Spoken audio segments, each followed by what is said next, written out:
First message that we have received here is a message from Andresa in Brazil. She said that she really likes this event, and it's one of the best online conventions that she has seen on the last months, probably. So thank you very much for sharing that with us, Andresa. Also, we have a message from Marina. Marina says that the event is very thoughtful and she really liked to learn more about the B Corp companies. She didn't know much about the movement, and she's very happy to be watching this. Thank you, Marina. Do you have other messages as well? We are receiving so many messages thanking all of you. Many of them are under anonymous, so we can't really share the name. But just thanking you all for being here today and inspiring the community, including other B Corps that are learning so much from all of you. Okay, great. Well, so now let's start with our roundtable with all the panelists of today. So here they are, all the 6. We had just a little change for Sustainable Harvest, right? Would you like to introduce yourself? Yeah, hi everyone. I'm Monica Trubert with Sustainable Harvest, filling in for Liam Brody. I'm the Director of Sales based in Portland, Oregon. So thanks for having me. Sounds great. And the other ones are the ones that you already met today. So we have Ted, Isabella, Martin, Camila, and Adam still with us. Okay, so now let's read the questions that we have received from the audience to you guys. And then we're going to ask a few of you to answer them. And then if any of you really feels like answering specific questions, you can always just raise your hand and answer the question as well, okay? All right, so the first one is directed at everyone, actually. So if anybody feels inclined to take the lead, what do you see as the biggest challenge nowadays regarding the B movement values in your company? We'd stay for the whole day talking about that, right? So who would like to start? One at a time, please, guys. Okay, so I will ask Martin because I haven't talked to him yet. Okay. Great.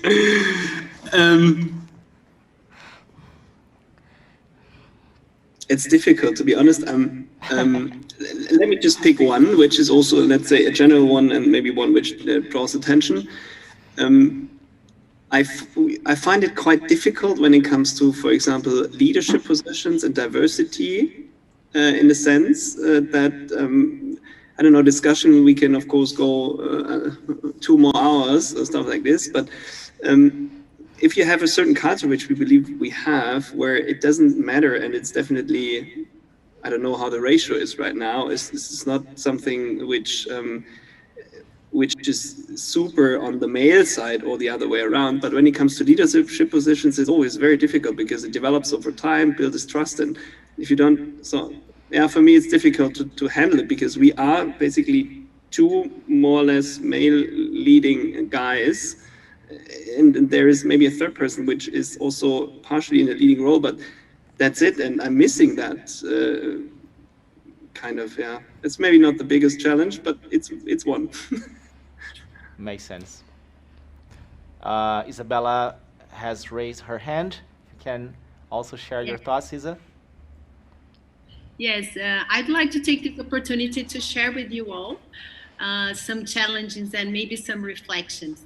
I guess I share with you, Martin, the leadership thing and how to pass along the cause of being B Corp within the company.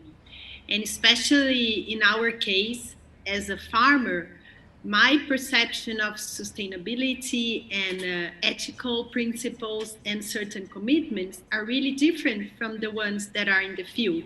But both of them are really relevant. So how can we align that and also prove that to the B Corp? But one thing that I would like, in fact, to ask to Camila, if you feel that is really difficult to explain to your producers what is a B Corp? How do you manage to do that in a way that they would feel that B Corp would make sense to them?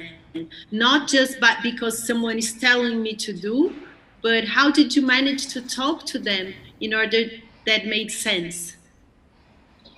Thank you for your question. Well, great having you here.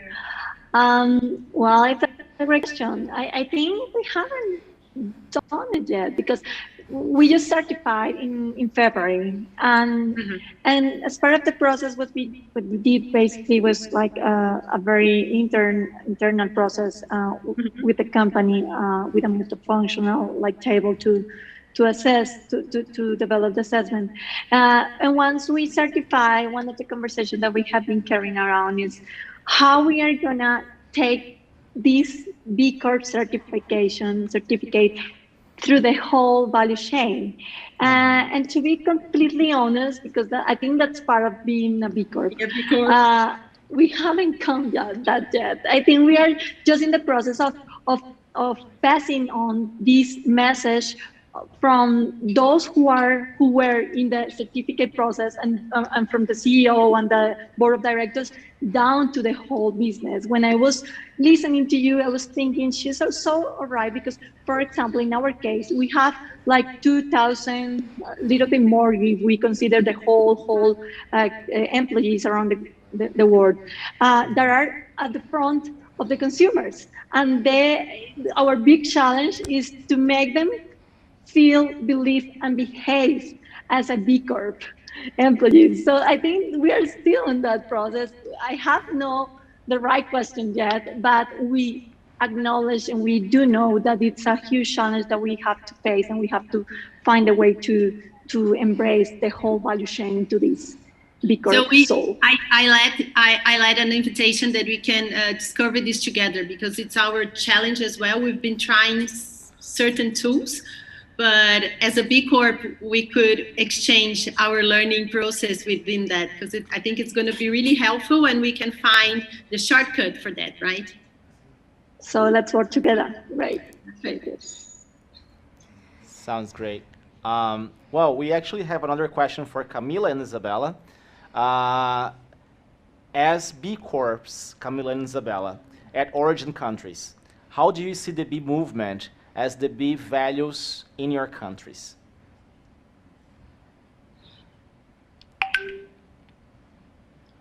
Go ahead, Isabella, and I go afterwards. Okay, how I see the B values now in our country.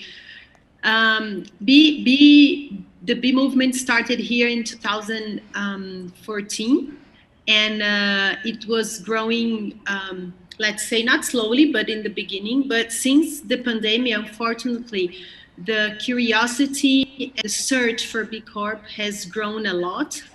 And we believe that this is due to the fact that also the ESG agenda here in Brazil is very popular. Everybody's telling about, are you ESG? And in a kind of superficial way. So do you have an ESG agenda, for example? And because of this, people are trying to make sure that I have to tell that I'm ESG, from where to start. People are looking for a B Corp, B certification as a way to learn a little bit more. And also B Corp offers the certification. ESG doesn't have a parameter, a standard. So people that are looking for ESG parameters, maybe they're searching also for the accreditation of a valid certification. So I think because of ESG pandemic and the problem, the inequality problem, I guess people are looking for better companies, better suppliers, and a safety place, in fact. So I think there are many triggers and reasons why people are looking for that. But if at the end we will have more companies being a good companies, I think it's good. Sounds great. Thank you for sharing that, Isa. Thank you. How about you, Camila? Thank you. Yes. Well, in Colombia, the B Corp movement is growing. It's still a few group of companies that are becoming B Corp. Actually, it's interesting because we, as an iconic brand, was a really interesting opportunity to to talk about this, like to share what does it mean to be a B Corp and which values are we carrying on when we are talking about being a triple bottom line in impact business.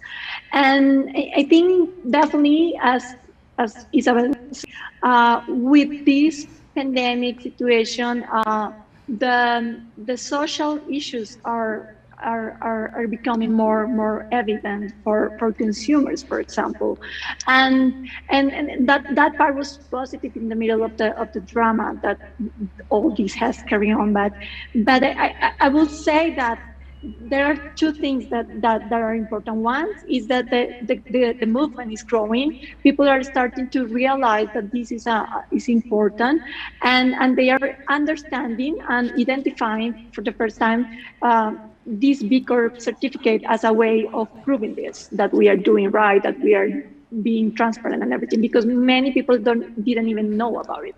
And second, I would like to say that as an origin country, when we were certifying, we found these challenges of those standards that come from a first world country, like this, what we are always going through with these certificates, which is sometimes it's very difficult to show and to portray and to prove that's the right way to prove. For example, this institutional structure that we have built in Colombia, because there are no such a thing in other places. So I would say that that's a challenge as well, to be able to bring this standard from overseas, from US, down to this country, and being able to connect with the reality of the country. Still, like they are doing a great job trying to do it, and with local offices and that, but still it was a challenge for us to show that and to prove that into the certificate process. So it's interesting to analyze that too. Thank you, Camila, for sharing that. Now we have a quite interesting question, right? Yes, we do. This one comes from Hasmus. He said, cool project. However, I'm wondering why this project needs to be a three-way project. And here he is talking about the B coffee chain that we talked about on our first panel between Daterra, Sustainable Harvest, and Equator. He continues. To challenge you a little, what value does Sustainable Harvest add to the trade? Wouldn't it be more transparent for Equator to buy directly from Daterra? Okay, who would like to take that one first? Ted, it can be me or you, but maybe it's more genuine for you to talk about our values than or me. Right. Well, I could start out. I mean, what does buying directly mean? I think for a company like Equator, we really value our import partners because they provide a service that goes beyond physically moving the coffee. It's a financial decision to work with importers, and working with importers like Sustainable Harvest that hold the same values that we do, that have the B Corp certification to prove it, is really valuable. So when we make so-called direct traded coffees, so it might be an agreement that we come together with the producer to establish an FOB price for coffee.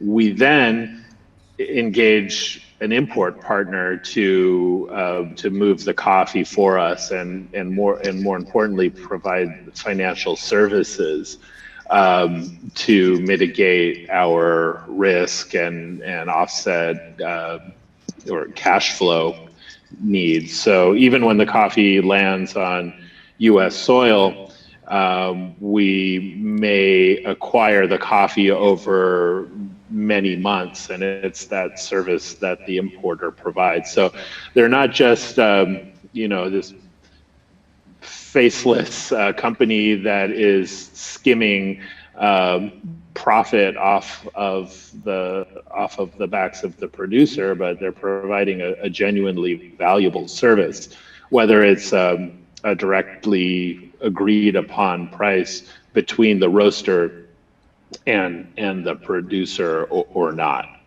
So I'm sure you have something to add, Monica.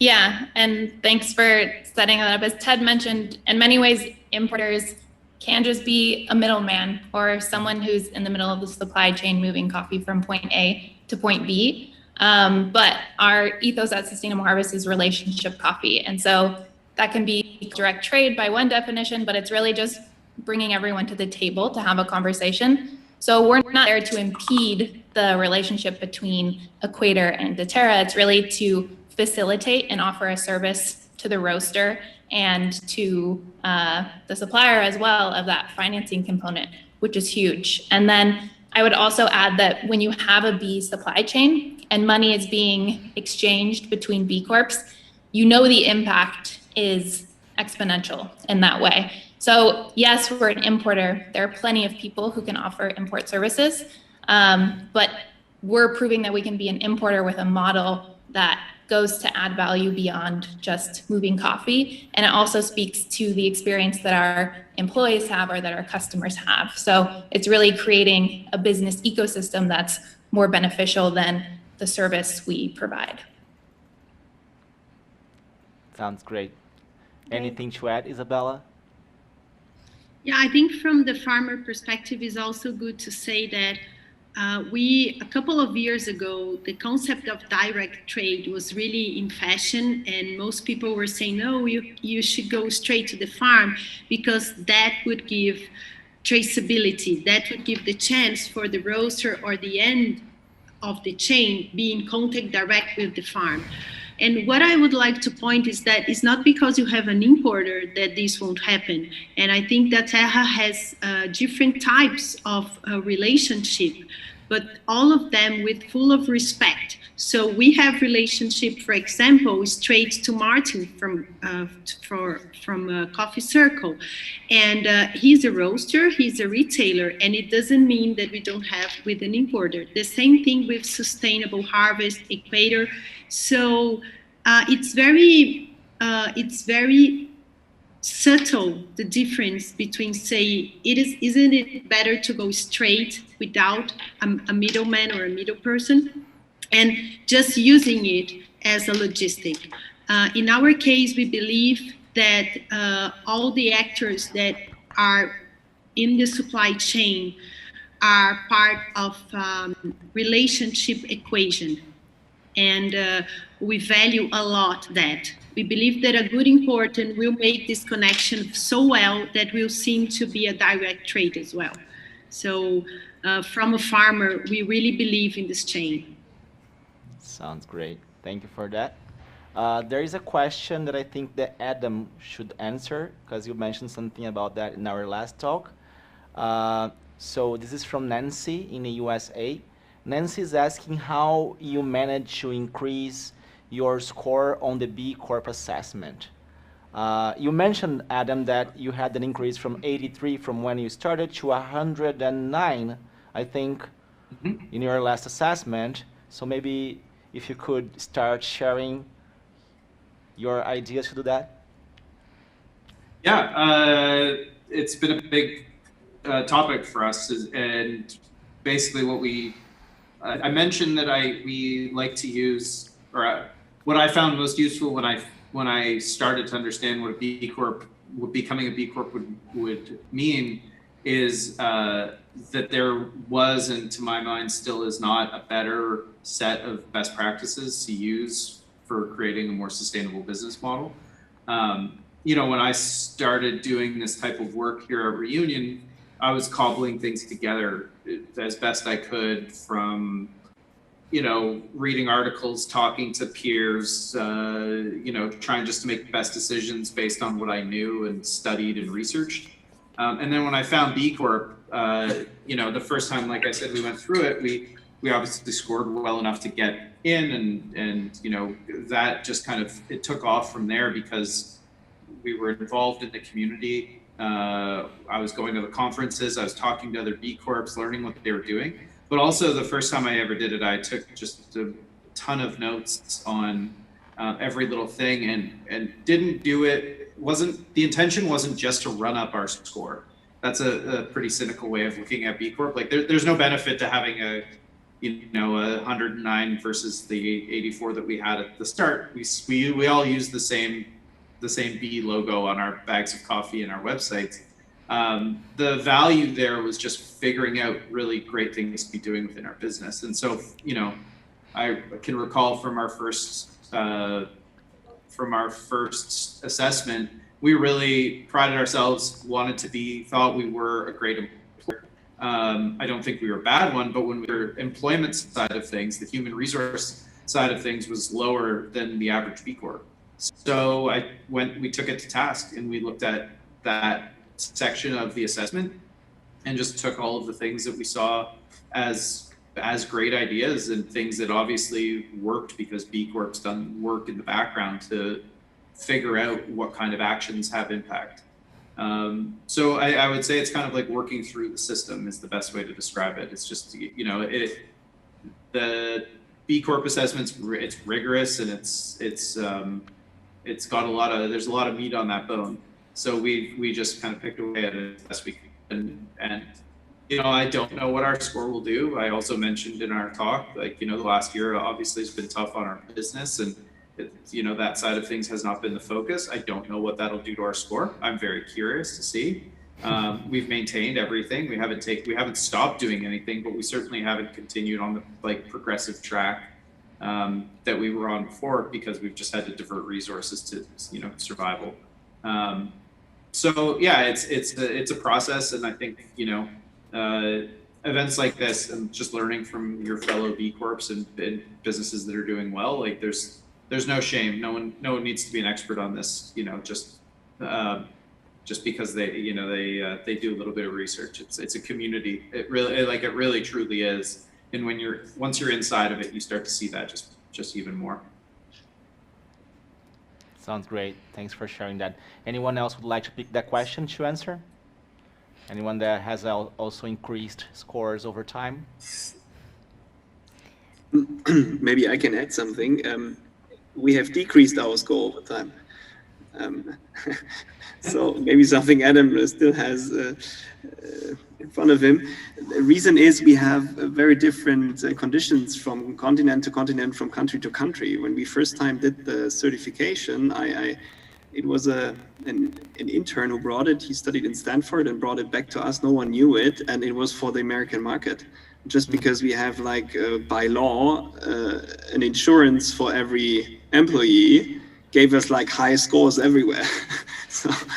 So I called them back and said, guys, we have full score. That's not very, very realistic. So maybe we shouldn't move on.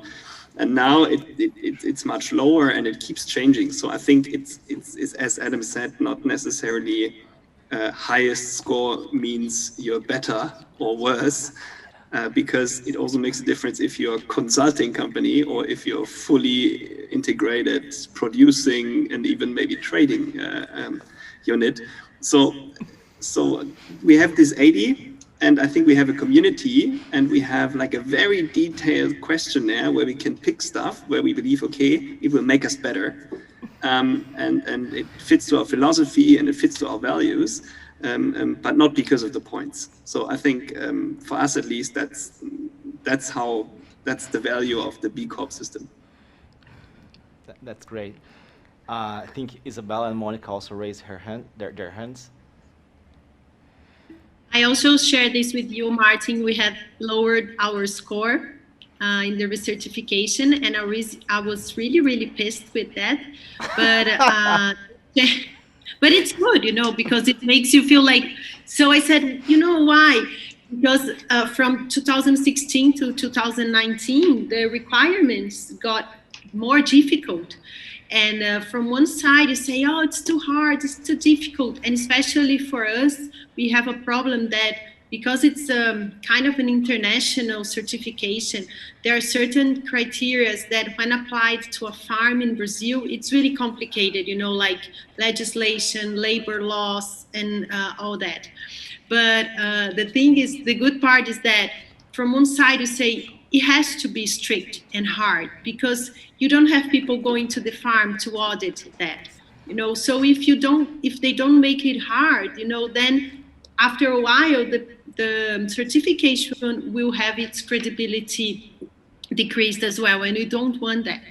And from the other side, I was so pissed that I sat with my team, and we went over, every question, and everything is set for and now we have to wait another 3 years to get recertified, but everything is already set. So we are going to be scoring a lot next year, So I think it gives you the drive to change and to improve. And talking seriously, I think that's the good part of B Corp, the chance of improving, and, it's easy for you to think, how can I do it better?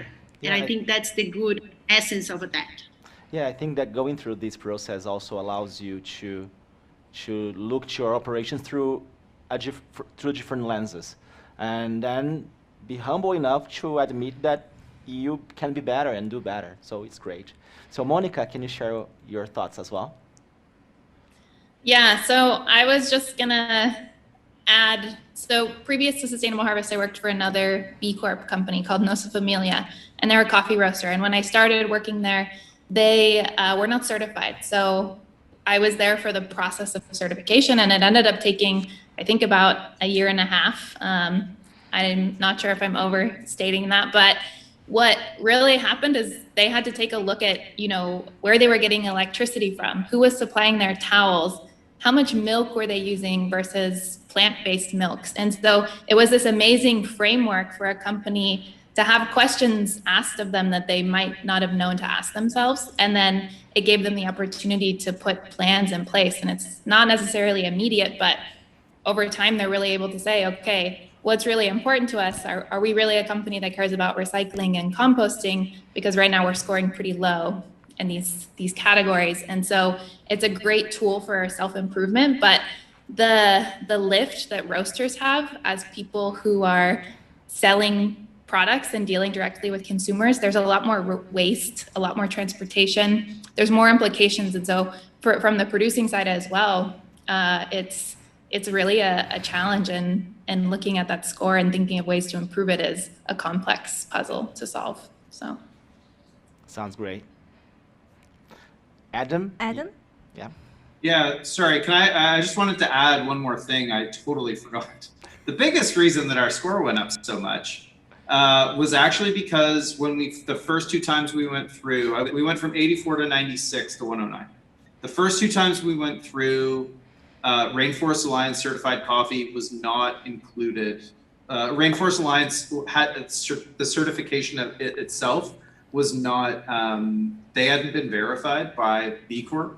So they had not gone through the sort of vetting process of their standards, the Sustainable Agriculture Network standards. So, 60+ % of our coffee was rainforest certified. And so that huge piece of our supply chain was not being included or counted. What I think is important about that is that B Corp was open to that. Like, it is a live, they call it the beta when you're doing your assessment, and it's because it's never finished. It's always updating, and they're always trying to improve. They do make it more difficult as things go, as these certifications typically do, but they were open to that, to looking at it. So that would be another thing to encourage people, is just, if there's something you think that you're doing that you're kind of not getting the credit for, like, they're very open to hearing that out and having you explain what you're doing. And it's the same thing I'm sure we've all gone through, on our assessments. You do have that other call where you're kind of explaining what it is that you're doing, why you selected a certain answer. And they are they want you to do well, obviously, they're not opening it up so anybody can get certified, but they want you to do well and expand, and they want to learn from us as much as we want to learn from them, the broader organization, I mean. So I just thought that was an important thing to mention, is that if you do feel like, you're not getting credit for something that's actually really great, well, there's an opportunity, there's a mechanism for change there as well. Great. I'm actually really happy that this question came up today, because this was definitely a topic that happened yesterday during the private Q&As. I think more than one panelist answered about that, so I'm really happy that we get the opportunity to talk about that, all of us together again. The next question that we have is from Camila, but this one is from Berlin. She directed her question to Martin, but I will invite any of you who hold projects at Origin to please reply as well. The question is, Martin, do you manage your own projects at Origin, or do you do it through international organizations or local NGOs? Everything. So it really depends on the topic. So we started off with a classic thing, digging a hole and creating a well. So that was easy, and we found someone who could do it. Yeah, that was less. It didn't last very long, 6 months. But anyway, but the more complex it gets, we're now experts in building larger water schemes. So what we try to do to partner up with local NGOs, that was the first idea, or international NGOs, and this is what we ended up with. Reason is that we work with 2 to 3 local NGOs, and this is different from country to country, but especially in Ethiopia, NGO is a different business, and the kind of people working in NGOs, at least the ones we met, were in big business. So we preferred actually international NGOs with an ideology which is closer to our values. So we found, especially, it's a German one, I can say, because the question came from Berlin. It's called the Welthungerhilfe, a wonderful English name called German Agro Action, super long history in Ethiopia. So for this larger water project, we ended up partnering with that organization, which makes total sense because I cannot run a water project. When it comes to value chain projects, we use local partners who have an agricultural background, who work in coffee, ideally in specialty coffee for some years. Some of you might know one of our long-term partners is Kokwa, which is in the southwestern Ethiopia region, experts who know to coordinate. And so we pick the partners which suit best to the projects we define together with the communities. And that's what we do basically all over. Sometimes it's also exporters or importers who have certain access to people who could help us, then to set up a project. So we do it differently, really depending on the demand. Sounds great. Great. Thank you, Martin. Anyone else wants to pick that question? Any different experiences? Yes, Ted? Yeah, and I think I'd echo some of the things Martin was saying, and that when we look to the producers to lead the projects, to kind to identify what the need is, and then based on that, they will often have a plan to kind of execute on that need. I mean, and it could be something as small as I was visiting with an association in Colombia a few years ago, and we were in their cupping lab. They were roasting samples and struggling with the machine that they had to do the job. And that led over time to Equator providing, a small per pound premium to our next 3 contracts of coffee to pay for a new sample roaster for their lab. And we see huge benefits for the association, but also for the quality of coffee that they could supply to us. The better they are to evaluate their own coffee, the more that benefits us. So we see it as that's just one example of an easy collaboration where they could identify the needs and we could supply the funds to do the project. If it is a more substantial project, like that requires input from engineers and perhaps NGOs or governmental organizations, then we do need to broaden that spectrum. But we always look to the producers to guide that conversation because they know what they need most. Sounds great. Anyone else wants to pick that one? Well, we heard a lot from the audience, but we were just wondering if you guys have any questions for one another. Yes. So, is any panelist curious about something that another panelist has said or done? This is the time.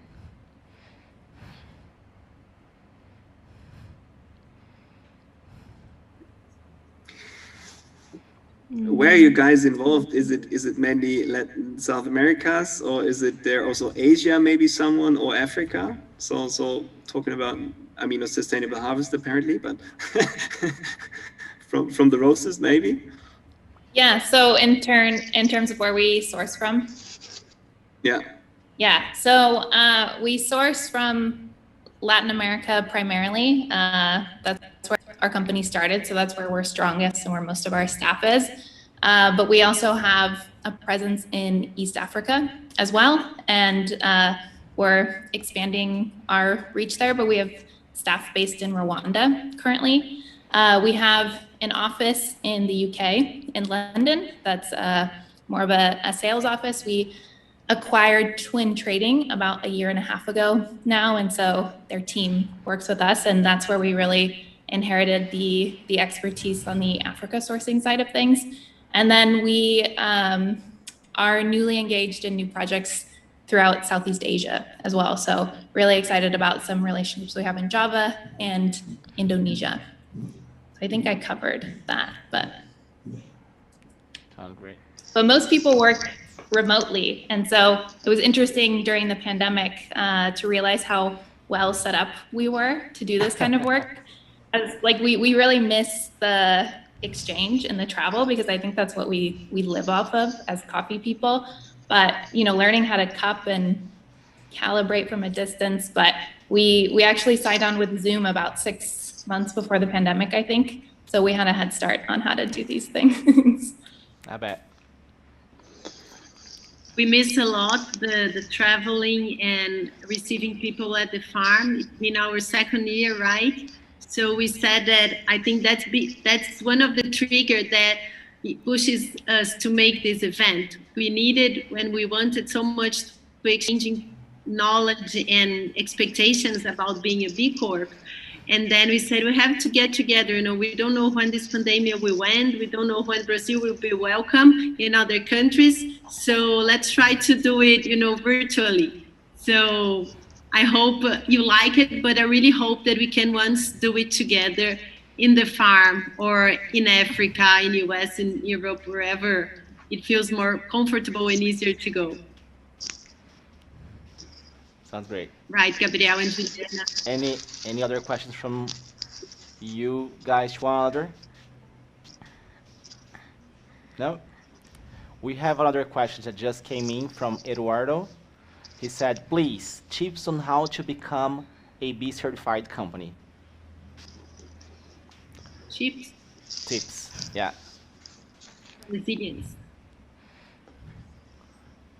I can try to take a stab at this. I would say dedicate someone to work on it, part-time or full-time, and really don't underestimate how many questions you're going to have to ask and answer and how much information you're going to have to find and document. So kind of be prepared to commit to the process, but know that there is light on the other side. Ted? Yes, I think just go in and start doing it. Take the assessment and start looking inward at your company and saying, can we achieve this? And again, you will have to look, depending on how large your organization is, you're going to have to look at every single aspect of the business. So it's not a project that could be done alone. Yet it is really important to have a leader within the organization who could manage and collate all of the information needed to gain the certification. Okay, Adam? Yeah, but the same, it was both of those things are what we did. I mean, for me, I led the start of it. And really have still held on to it, and just it's really tempting to have the whole team work on it. But if there's not a point person, you're going to be totally just lost. But really, the biggest tip is just start. Just start working on it. Like it's, get into the assessment's free. You only have to, the time is the biggest investment, and just getting started and doing the assessment will give you a benchmark for where you are. And it'll also tell you the other most important thing from an ongoing basis, the mistake that we've made a couple of times is just track everything. Like once you start to understand what to track, don't let your team slack on it, and make sure that that's where you need to engage the rest of your team from, your different areas of procurement and operations and everything else. But just try, you can't track you can't figure out what your impact is unless you track it. So just, once you figure out all those metrics, create your spreadsheets and have all of that stuff dumped in, and just, continue to track that over the course of every, some will be weekly, some will be monthly, some will be annual, but it'll just make your recertification so much easier. Now, Camila has something to share. Yes, I would like to say first, not seeing the certificate as an ultimate goal, but as a way. I think that's a very good way of approaching to this, because it's a long way. For us, it was 2 years, since 2019 to 2021. And there were some times where we thought that we would make it, like, well, I'm not gonna make it. I thought like many times of the process. So if you are not doing it for a bigger reason, more than obtaining a certificate, it's going to be a frustrating process. So I will suggest that. The other thing is involve as many departments as you can, because if you do that, it's going to be truly like a company intention, a company goal, a company process, rather than a department focused intention or goal. And the last thing is definitely, and for our company with this size, it was really important was involve or more than involved, like having the CEO as the main driver of this. Like it's very important to engage other departments, but this has to come from the board of directors, from the CEO, and has to be a completely willingness to do it. Otherwise, because you are going to have to make a lot of improvements, you need to have difficult conversations, and if you are not having this support, it's going to be very difficult to achieve it. So I think that's important as well. Sounds great. Well, I think that with this very inspirational message and also these tips, I would like to thank you guys very much for participating with us. Thank you very much for sharing some advice, sharing your thoughts. This was a very insightful conversation. So I appreciate your participation, and hopefully we'll see you again very soon around the world. Okay? Thank you, guys. I noted down we are invited to Daterra. Oh, yeah. Absolutely. Yes. I noted down that Isabella, all of us invited us for the next time. Okay. Yes, you are more than welcome. People from, we are always, we are dying to have people in the farm. Shall we and do you this all want visit, in person Martin, next time? right? Exactly. Okay. Okay. Thank you. Thank you, guys. Thank you very much. Thank you. Bye. Bye-bye. Bye. Thank you. Bye, everyone. And it's a wrap. Yes, I guess that was it. That was. Thank you so much for joining us at the Bean, our first ever online symposium about B Corps in the coffee industry.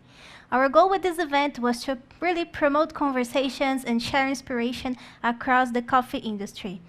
I think it worked. Do you think? It sure did. It sure did. If you guys want to know more about the companies that joined us, you can check their profiles at thebeanevent.com, which is our website, and visit their online booths. Also, you can send us an email with any questions or doubts in case you want to know something, and we're going to be happy to give you answers and to any questions that you might have. And if you want to know more about B Corps and how to become one, just go to bcorporation.net. Okay, guys, in name of Daterra Coffee, who is organizing this event, we'd like to thank to all participants for sharing their thoughts. Coffee Circle, Boca Coffee Roasters, Commons Company, Counterculture Coffee, DR Wakefield, Equator Coffees, Origin Coffee Roasters, Propeller Coffee Company, Rian Coffee, and Sustainable Harvest, and Juan Valdéz as well. Thank you very much, guys, for sharing some insightful conversations with us. We also would like to thank the B Lab from Brazil, the global B Corporation movement, for supporting us to create this event. Here in Daterra, we believe that coffee is about creating communities, and we are super proud of the relationships that we created during this event. Congratulations for the great examples. Thank you again, and hopefully see you guys in person very soon. Goodbye. Bye-bye.